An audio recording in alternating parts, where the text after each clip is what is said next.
Hi everybody, thanks for joining us for Northern Ag TV. Well, things look pretty bright in the cattle industry right now. You look back to the video sale last week and we were selling steer calves for fall delivery from $2,100 to $2,300 a head depending on their weight. That's 17 to 22% above a year ago. CattleFax analyst Matt McQuagge says there's a clear market signal to grow the herd, but that's being slowed down by a lack of moisture. We will expect to see a little bit more regionalized expansion efforts. The southeast in particular, parts of the south have been relatively untouched. The Corn Belt is looking pretty good right now. And so we do expect to see a little bit more of an expansion effort in certain regions. The southwest and west obviously have been hit the hardest here recently or this past year.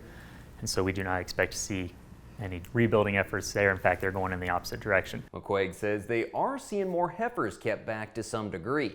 What we're currently seeing is a few more females that maybe last year were intended or weaned and intended to go into the terminal supply mix.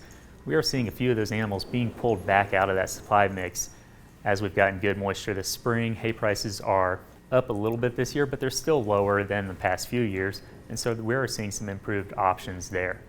And so again, it will be, or we do expect a little bit of expansion this year, but very small. The threat of New World screwworm in Mexico has drawn a lot of interest from the cattle industry. Of course, right now that border's closed to Mexican feeder cattle imports, but McQuagge says that's actually supporting the market because it just creates less available supply of feeder cattle.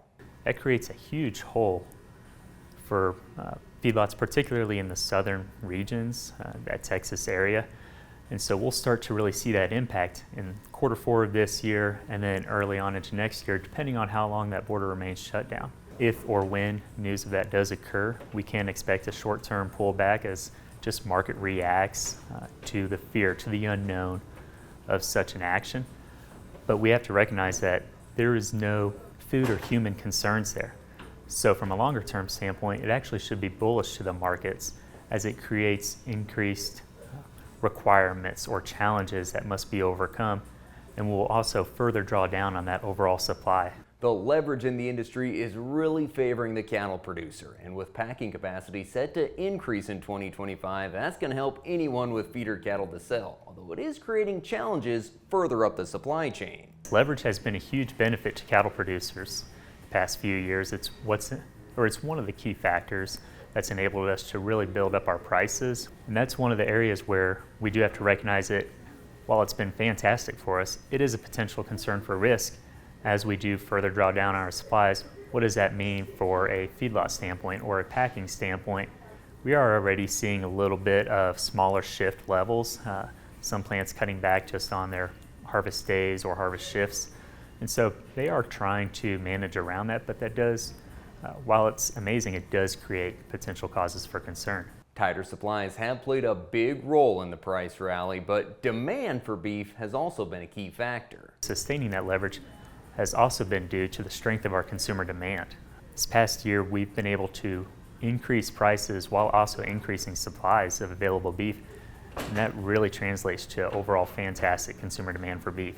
That in turn has created those margins in the system that enables the cattle producers to maintain those strong leverage levels.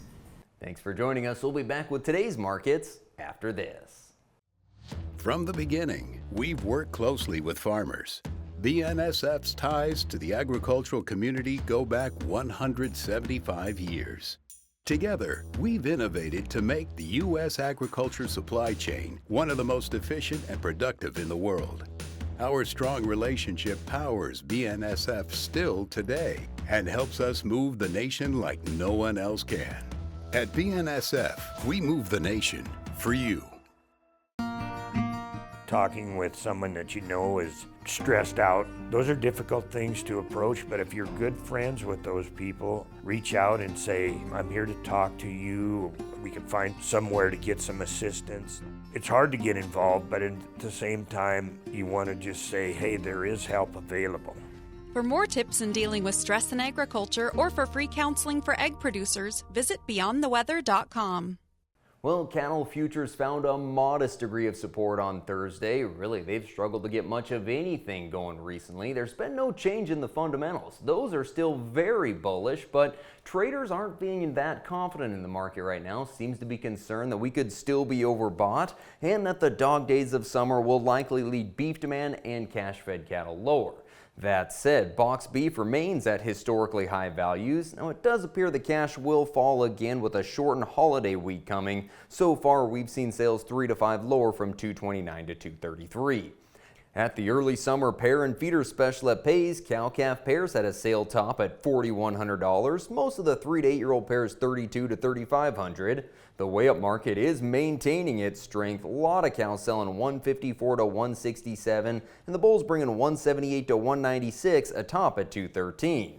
And after last week was so positive in the grain market with not just higher prices but pretty good rain coverage too, this week has just been brutal. September spring wheat down 36 cents in the last 5 sessions, winter wheat down 53. The pressure has been coming from weakening world wheat values with harvest pressure from Russia and in the EU. Better than expected winter wheat yields in the southern U.S. haven't helped the market either, even though a harvest is running behind pace.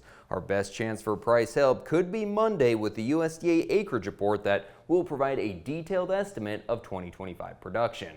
That's going to do it for this morning's report. Thanks so much for joining us and have a great day.